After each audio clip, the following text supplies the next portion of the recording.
Rock Salt Musecast Experiences. Dave Patrick. ADP. And ooh, yeah. On the line, we got Pastor Glenn from Under the Blood. Hey, guys. Hey, all the way from Ohio. Yeah. Down in the flatlands. Down in the flatlands from Ohio. Which part of Ohio? Just about an hour north of Columbus. So right in the middle of all the big cornfields. Oh, cool. Hey, Patrick, is that the bus, Ohio, or is that the column, Ohio? How do you say it? What are you talking Well, about? you have these nicknames for all these different places, the Natty, the Nougat. So I'm asking, is Columbus the bus or what? It's just Columbus. Oh, You don't steal from the Queen City and the Natty and the Nougat. Don't steal from those, David. all The right. bus. Oh, You better get back on your bus. Oh, okay. Hey, thanks for joining us today. You're in a little band called Under the Blood, which, when I listened, I love it's a bluesy rock, Southern rock. You don't hear a lot of Southern style rock. I mean, Patrick, you're down in the South and you got a little bit of a Southern rock feel, but this had more of a 38 Special Molly Hatchet, but harder type of feel to it. And I loved it because there's not any of that coming out lately. And do you find that it's because of, kind of being out in the South, or is it because you have those influences in your musical history? I'd probably have to point just to the musical love that I've had in the past. I spent most of my life in metal bands playing guitar. But when I was a teenager into my 20s, we were huge fans of Leonard Skinner and even a little bit of Hank Jr., some stuff like that. Yeah. But certainly Molly Hatchet. I remember used to played that in a few cover bands. But it's interesting because we never really tried to come up with this sound. Actually, when we started trying to put this band together, it was more of we were going for more of a praise and worshipy kind of thing. And we just started looking for musicians, and heavier musicians ended up in the band. And of course, our drummer has a little bit of a 70s feel to what he does. And I actually was just playing guitar. We looked for a singer for over a year and couldn't find a singer. And finally, I heard God saying, "You just need to buck up and do it." I tried to be a singer when I was in my early 20s, and it didn't work out well. And it's not exactly the position I wanted to be in because it's a very difficult instrument to play. But it worked out how it worked out, and the music just started getting heavier and more swampy. And, I've heard people call it Southern. Of course, we live about as north as you can get. So we use the term swampy, even though we don't live in a swamp. I like that. I think it applies. I kind of feel the same way, or I was in the same position, which is I was never I did my time in radio. I was never a talk show host or anything. I was always the second guy or the support guy, and I was quite happy in that position. And it just happened that here we are, and so, but there is some pressure that goes along with that role. And I don't think people realize when you're up there being the solo singer, or, maybe you're playing guitar and singing, which I think that's a talent in itself because I can't walk and chew gum. So yeah, amen. Do you feel that maybe God just led you? You said it was supposed to be a praise band. It turned into this swampy rock band. You were looking for a singer, but now you're the singer. Do you feel that God was just leading you this way and you were kind of fighting it, or how do you feel that came about? Yeah, to be honest, we spent several years with me and some other different musicians, particularly Barry, my drummer. trying this or that, and we were always trying to force it into what we wanted, and it never worked. So when we reached to the point where we just said, okay, God, what do you want? It's kind of like what you have to do when you actually give your life to Christ. You know, you have to give up that self-will and just say, I'm here, Lord, what do you want?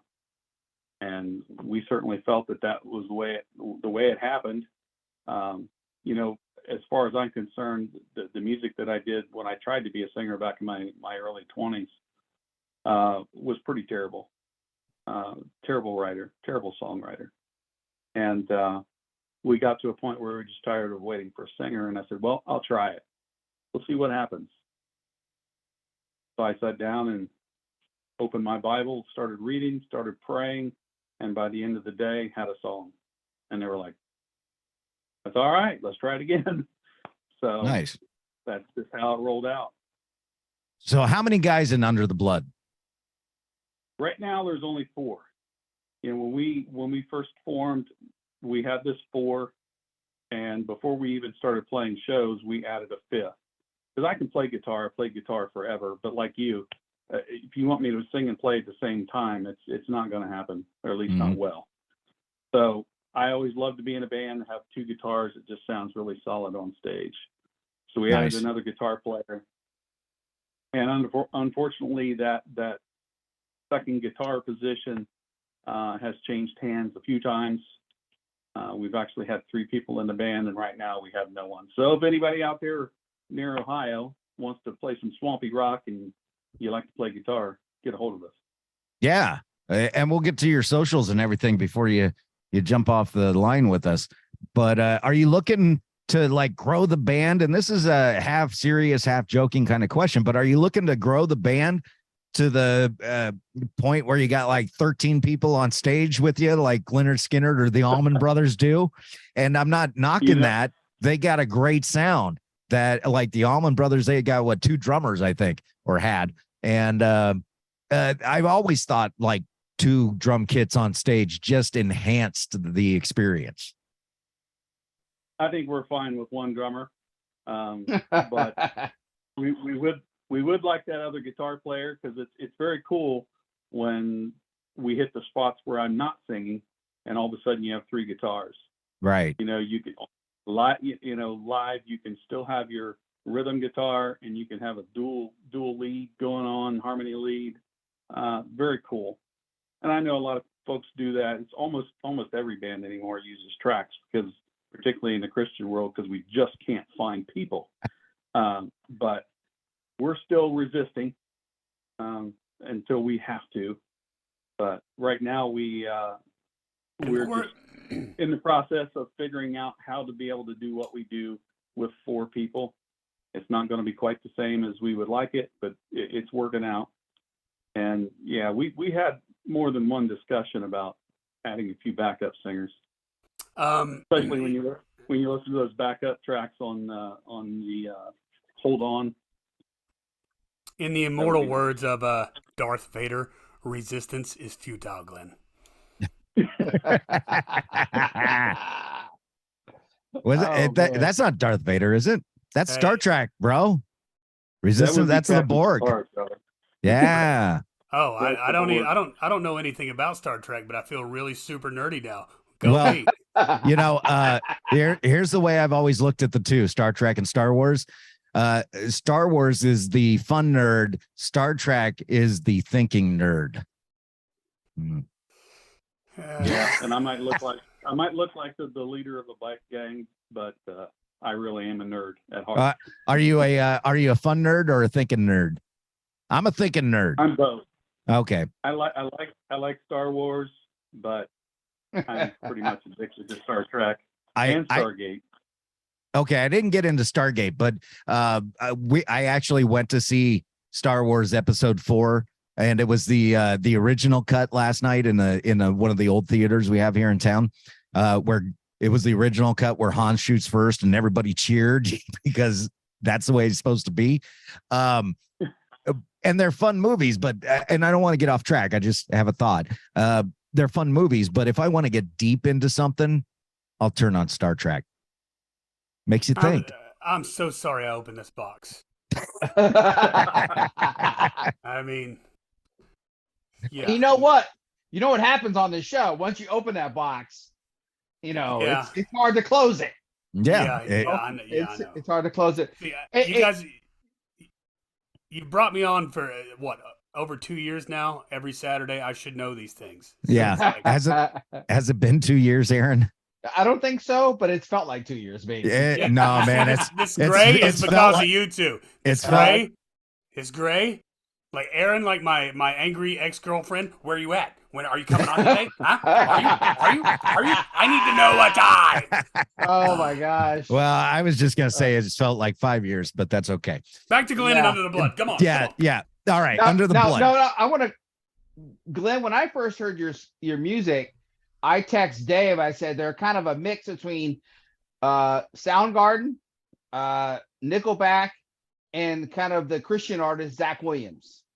And I just wanted to catch Aaron before the interview and go, please don't tell him he sounds like Soundgarden. He sounds nothing like Soundgarden. Zach Williams, I'm definitely into. He's my man. Yeah, and what do you think of Crowder? I love Crowder. I think he's a very talented guy, but to be quite honest, I listen to his records, and there's usually 2 or 3 songs that really get me, and then the rest of them I'm lost. Dude, I'm the Especially when he gets same into way. techno stuff. I'm the same Yeah, way. I'm not a Maybe techno guy. maybe for different reasons you might like the worship stuff a little more than me. I like I told you, I like that southern rock type of feel. Yeah. And those, like Run Devil Run is one of my favorite songs. Yeah. So That's but why I like Zach Williams more than some of the rest of the worship stuff. I'm just not like I don't dig the electronica kind of sounding stuff. If you're watching us today on YouTube or listening to us on the podcast, and you don't listen to anything besides Christian music, I would just tell our audience, I think you sound like just a beefed up Zach Williams. That guy has a great voice, so do you, and he's got a real southern sound to him, a little swampy, as you say. okay. So I hey, Glenn, I wanted to talk to you about because you're a preacher too, right? Yeah, I'm All right. actually the associate pastor at the church, Shining Light Baptist Church, right here in Marion, Ohio. I want to talk to you a little bit about that, but let's do a break here and check out Long Way Home.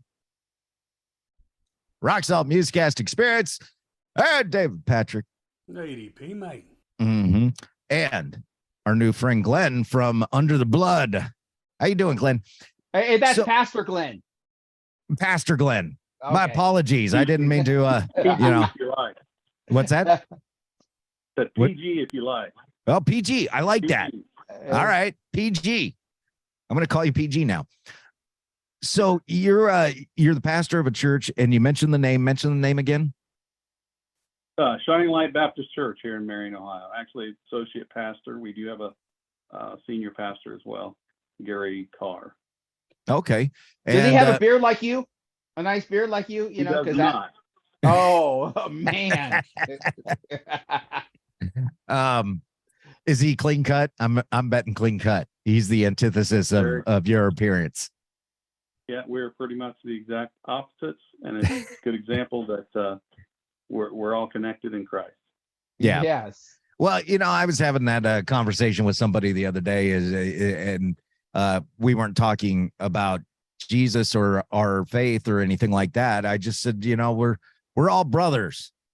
We're all cut from the same cloth. We're all brothers on this Amen. spinning rock. It's how you treat your brother that, how'd you get in the preaching biz? God pulls you there. Again, I think anything that we do when we actually try to insert ourselves into it, we just make a mess out of it. So if you just lean back and say, what do you want, Lord? And to be honest, after I had a few not so great experiences in some churches with leadership in the church, I really didn't want anything to do with leadership. But if you're listening to God, you do what he wants, not what you want. I get this feeling sometimes for myself. You tell me if you get the same sort of feeling that, God's pushing you in a certain direction with something, and you're kind of going, for example, your band and, singing and everything. You're pushing in a certain direction and God's going, I kind of got a plan for you over here. You know what? I'm just going to let you go do your thing for a little bit. Go enjoy yourself. But we're going to lead back here. Do you think it kind of happens like that? Yeah, and I think God always takes us out of our comfort zone. There's certain things that you have in your own mind that this is what I think God wants me to do, but actually it's what I want me to do. That's what I'm used to. I fit well here. I already have the skills, the talents, or whatever. And God says, no, we're going to go over here. We're going to stretch you a little bit. And it's like when you look back in the Bible, of course, we always talk about Gideon, and there's more than a few examples where when they finally did what God wanted them to do, there was no doubt that it was God doing what was being done. It wasn't them. So I think if we listen to what God wants and move that direction, number one, it causes a lot less grief in our life. Right. Because he may allow us to do what we want, but as our senior pastor likes to say, I'm not fond of 2x4 therapy, and occasionally God chastises those he loves when we go the wrong direction. That's the complete opposite. I feel like that I am just so fond of 2x4 therapy that I mean apparently I can't get enough because I've been beaten bloody. Yeah. Let's do it again. Well, I'm a fan of giving 2x4 therapy. I'm not a fan of receiving it. Given your rant before the show today, clearly you had a whole wood mill going on. Oh yeah. Oh, you just watch out at that radio station. I am climbing the ladder and writing letters, man. Now you're starting to sound like the Republican Party. You're going to give you a stern talk. I know you've done wrong, but you're getting a stern talking. Hey, just call me Jim Jordan. I'll get all the facts out there, and then we'll do absolutely nothing with it. Write a mean letter. Back to how did I get led into being a pastor?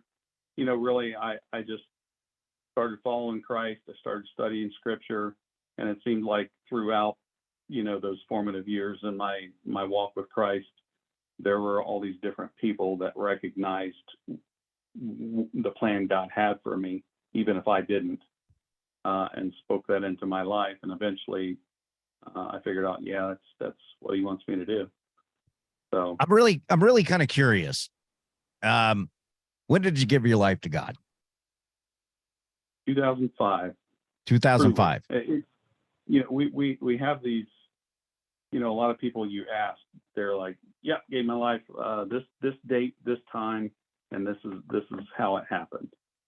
But I have to look back at my life, and I see God all the way through it. I think most of us start off with, Vacation Bible School, and God bless those people that are still doing that out there. Because I think I remember loving Jesus in Vacation Bible School, but I didn't really have an encounter with God until I was about 16. We were over at a friend's house, and his father gathered up all of our little hippie coalition there and took us to church. And I to be honest, I can't remember a thing that guy said, but I remember at the altar call at the end of that service, it was all I could do to hold myself down in the pew, because I just felt God pulling me to the front of that church. But I was young. I was the bad boy, and I wasn't gonna walk down the aisle in front of all my little hippie buddies, because we know Christianity makes you look weak, right? Mm-hmm. So, well, that's what they say. I was 16 years old, and he still had the full beard at 16, by the way. I kind of figured. Here's what I was gonna say, Glenn. I didn't have a beard, but I had a whole lot more hair back then. it just moved from here to here. It migrated. Here's what's very interesting was I was gonna guess age 17, so I was pretty close. No. Well, that was the first call, but like I was going to say, I flirted with God a little bit throughout my 20s and probably said the sinner's prayer 5-6 times, but I did not really give my life to Christ until I was in my 30s. I was playing that wannabe rock star, drinking, cussing, smoking, getting high, all the things that we do. And there was always a piece of that I was wanting to hold on to or not willing to give up. You know what I mean?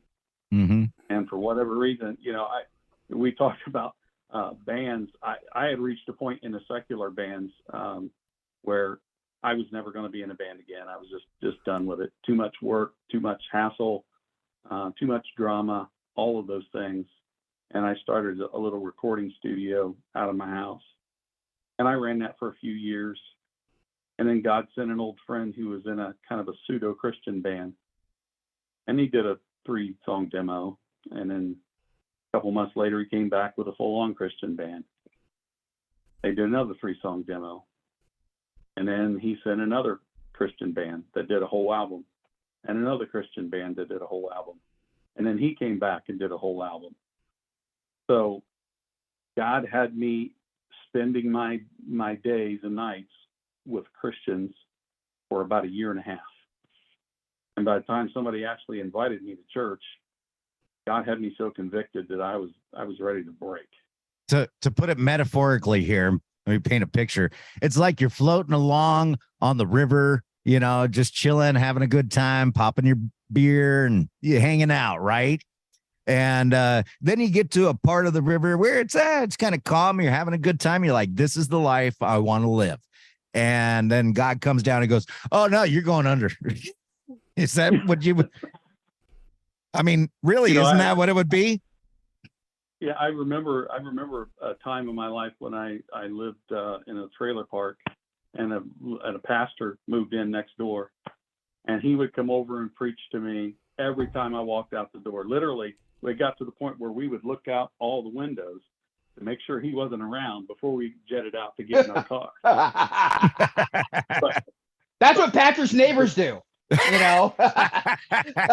we got to this point where, I was that whole 1.5 years or whatever it was, where I was around all these Christians. Not a one of them ever preached to me, but I felt just as convicted being around them as I did someone preaching the word to me. So God had his plan. It just took me a while to catch on and give up. Well, it's kind of like if I can indulge for just a couple of minutes, it's kind of like my story, which is I was into radio at a very early age. I mean, I remember touring a radio station in 2nd grade, and I wanted to be a DJ back then. And then, I got into stations that I never thought I'd get into. I met people I never thought I would meet. I never became, the biggest radio DJ ever or anything like that. But people do remember me here and there, and that's nice. But all along, and I went to Christian school. I was immersed in the church. Same sort of thing, poor leadership. And I got accused of some things I didn't do. And I was like, screw this, I'm out of here. And 20s and 30s, I had those things instilled in me. I grew up that way. So, the ethics were there, the morals were there, but I had no interest in being a part of this church or religion or Christianity or anything. Okay. But as things start to, come together, well, here I am doing this podcast. I always wanted to have a home studio. I see you got a nice board behind you there. Technology has made it so I can afford that now. And when I say I always, ever since one of my friends, I went to his house and he had a home studio, and this was in the 80s. I was like, that's what I want. Yeah. So I think a lot of it is just little Reese's Pieces for ET along the way. You know what I mean? If that makes sense. Does that make sense, Patrick? You need to just go ahead and phone home, Dave.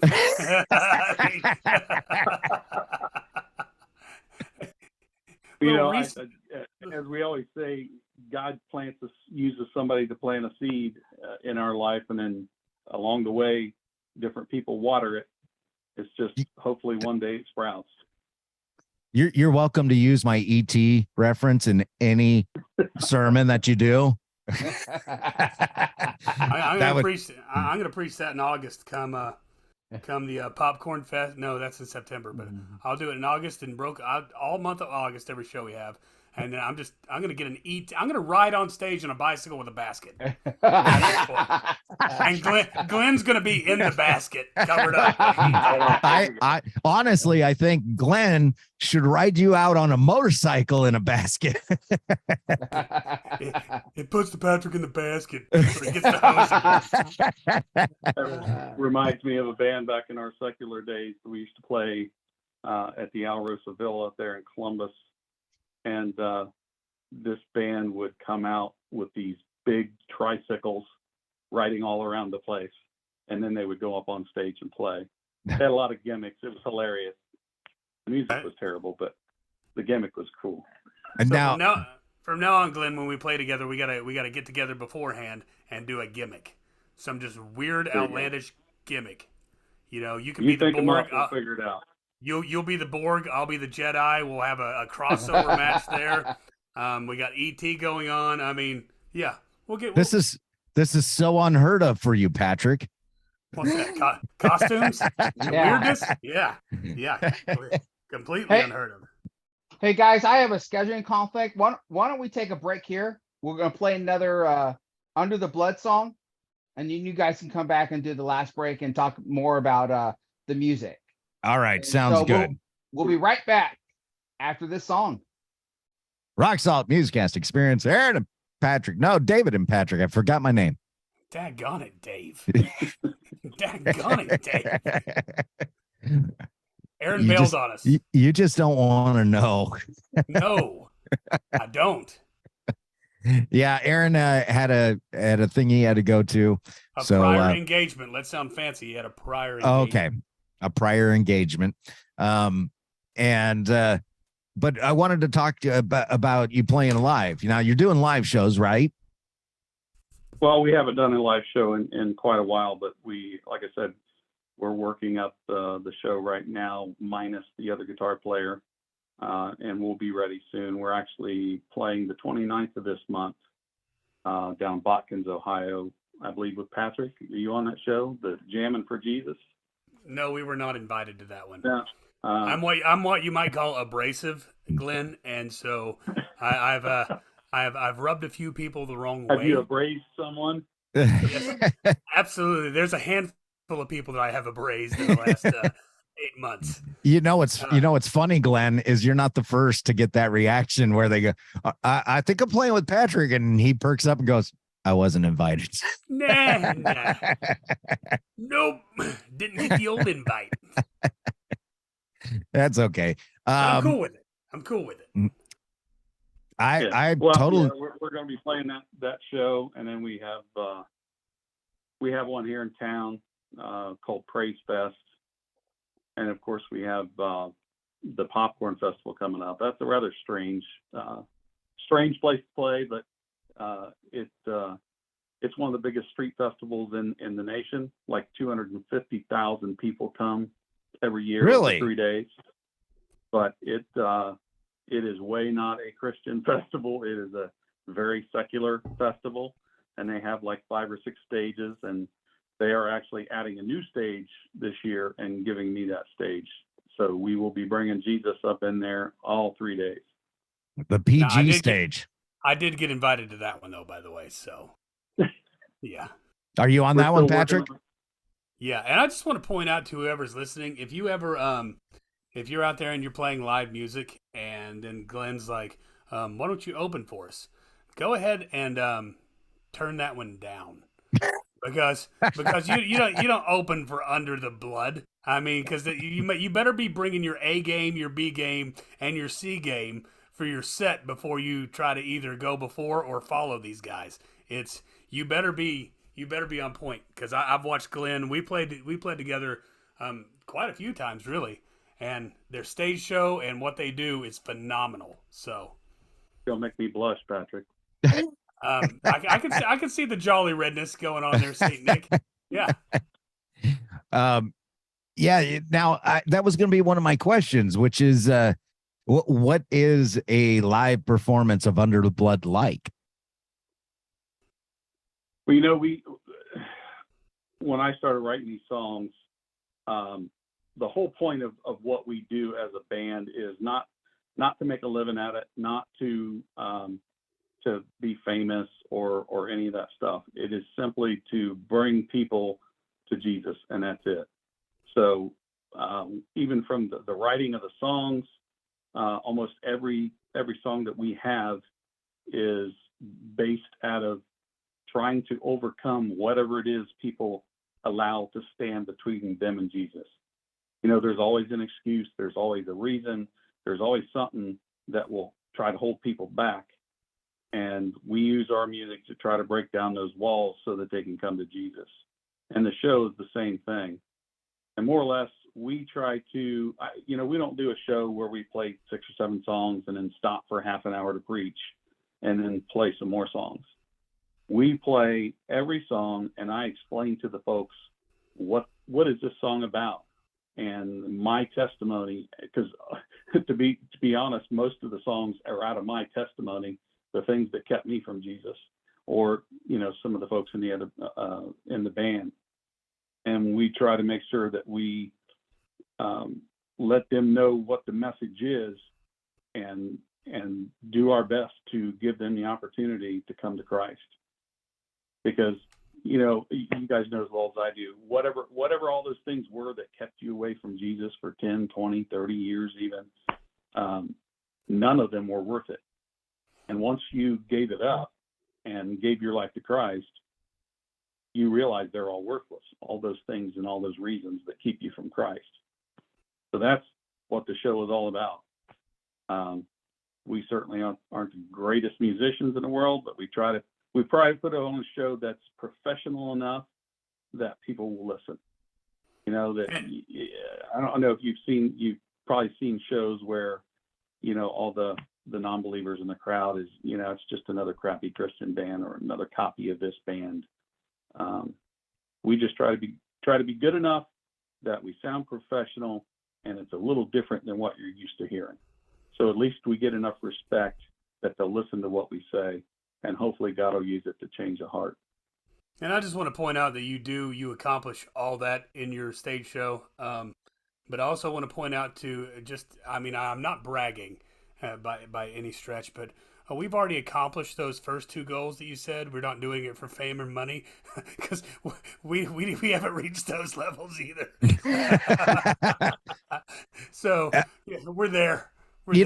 I do want to address you is, like you said, these non-believers going out, it's just another crappy Christian band. 2 things is a while back, I posted in there's a secular rock festival that goes on. It's pretty big. It's called Aftershock. It's here in Sacramento, and it goes 3 or 4 days. And, at one time, just because I love the video, I love the energy, and I love the song, I posted the video of Disciples Rise in the group. And I went, "This is a Christian band. No apologies, Christian band. They are. Would they have a spot on Aftershock? Would you guys go see this?" And the comment after comment after comment is, as long as they're good, that's all we care about. We'll go see. That's a good band. We'll go see them. And I think that with the record companies being pushed aside now, and everybody has a little more freedom as far as the material they put out and the material that they're turned on to, I think you're seeing that wall kind of brought down a little. Do you agree? Yeah, I think exactly what you were talking about, the music to start with, where you said you would just go for the sound that we have. But, if we were dealing with record companies, they would probably ship us out the door Yeah. because we don't have that commercial sound that everybody has. And that's not what we're going for. But again, like I said, when we started writing songs and doing this, we just opened ourselves up to God and said, whatever comes out, comes out. We're not going to try to force anything.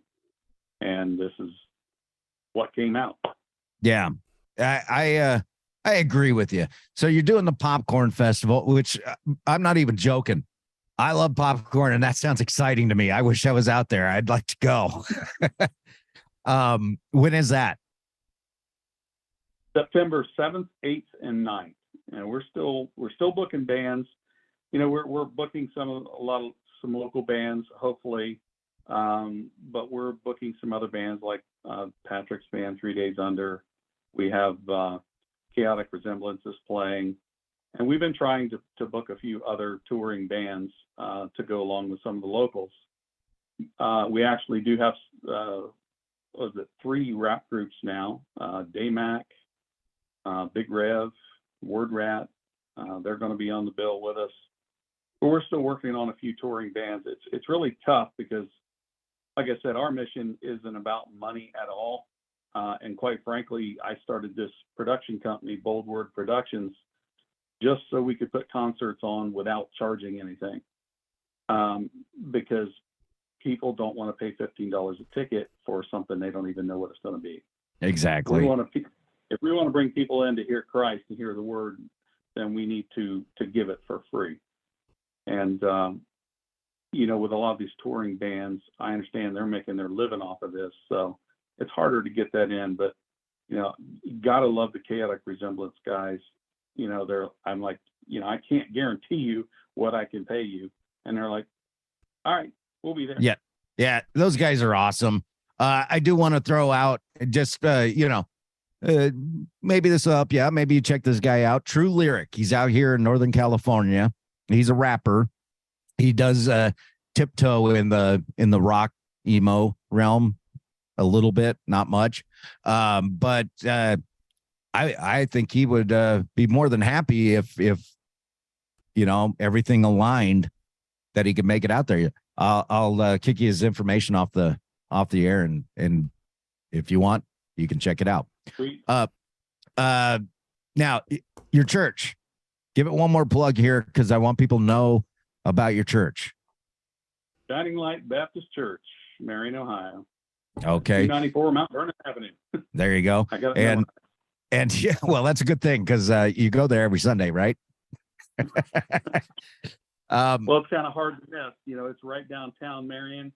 It's this huge stone building. It used to be like a Christian Science library built back in the 30s, and we've turned it into a Baptist church. So it's kind of hard to miss, although I think half the people in Marion think it's a mausoleum by the architecture, but we're praising Jesus up in there.